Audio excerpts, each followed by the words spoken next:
Bu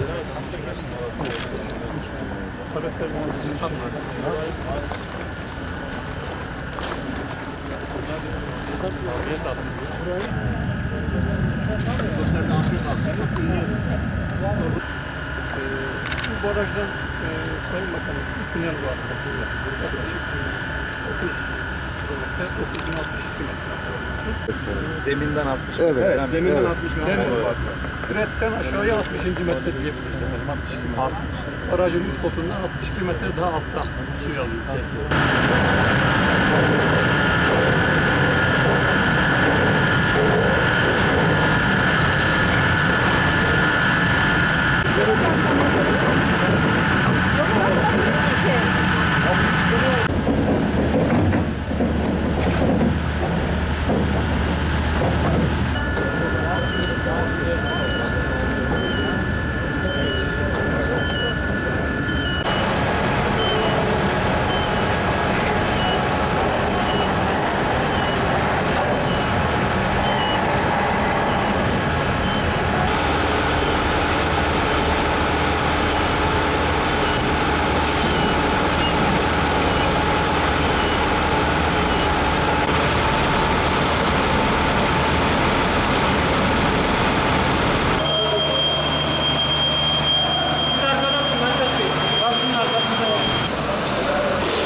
Hepsini bozduk. Denk getiremedim. Nasıl olacak?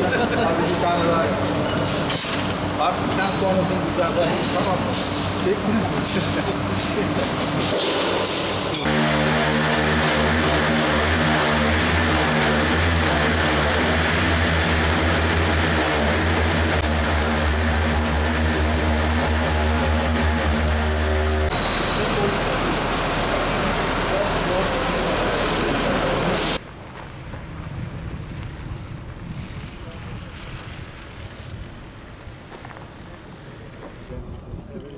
Onu ileride bakalım.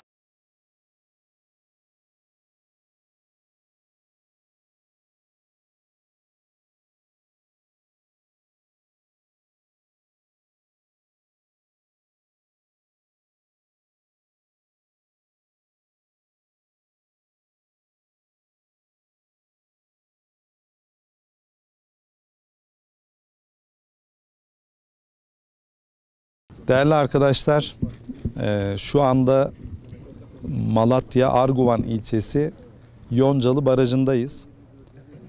%98'i tamamlanmış, %2'si de yıl sonuna kadar en fazla tamamlanacak olan ve 2024 yılının ilk çeyreği itibariyle, sonu itibariyle su tutmaya başlayacak olan bir barajımız.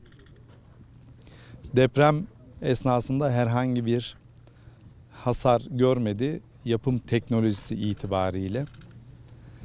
Bu barajın başka bir özelliği de yaklaşık 9 kilometrenin üzerinde bir tünelle 175 bin hektarlık, dekarlık özür dilerim, bir alanın sulanmasıyla alakalı şu anda hali hazırda devam eden bir inşaat süreci var. Yaklaşık %75'i tamamlanmış durumda. Geri kalan %25'i de en kısa zamanda bitecek. Yaklaşık bu da 4,5-5 aylık bir süre alacak. Daha sonra da sulama kanallarının yapımıyla ilgili sürece geçilecek. Netice itibariyle sulama kanallarının bitmesi sonrasında bu bölge için artık çok daha farklı ürün çeşitlerinin daha verimli üretimin gerçekleşmesi sağlanmış olacak. Elbette depremle beraber bu bölgenin kalkındırılmasıyla ilgili, başta Malatya olmak üzere bütün deprem illerinin kalkındırılmasıyla ilgili, tekrar o deprem öncesi dönemlerine görmesi, hatta daha da ileriye gitmesiyle alakalı devletin bütün kurumları hakikaten üstün bir gayretle çalışmaya devam ediyor. Bunların arasında hali hazırda vatandaşlarımızın ihtiyacı için yapımı devam eden konutlarımız var, köy evlerimiz var. Onun dışında tarımsal yapılarımız var.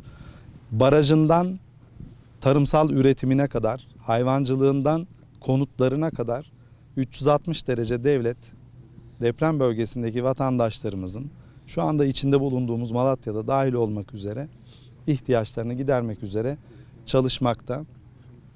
Arkadaşlar, çok önemli başka bir husus da var. O da şu: artık Türkiye'de çok devasa yapıların, büyük yapıların Türk mühendislerinin, Türk mimarlarının, Türk işçisinin emeğiyle baştan sona %100 milli olarak nitelendirebileceğimiz bir özelliğe sahip olması söz konusu.